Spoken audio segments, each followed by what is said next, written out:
Hello and welcome back to another video. In this problem, we're asked to graph the function by hand, not by plotting points, but by starting with the graph of one of the standard functions given in section 1.2.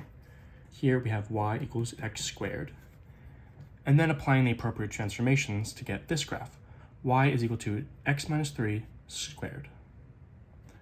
So we're doing subtraction here, which means that we're doing a shift of some kind. And since the shift is within the actual thing which is being squared, it's within the calculation of the function.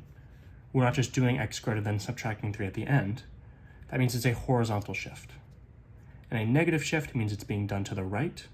So this is 3 units to the right. So we're just graphing this by hand, not by plotting exact points, but we can move this point at the origin 1, 2, 3 units to the right, and then graph the same thing. And again, it doesn't have to be perfectly accurate, it's just a hand-drawn graph, but we can see that we've moved it 3 units to the right.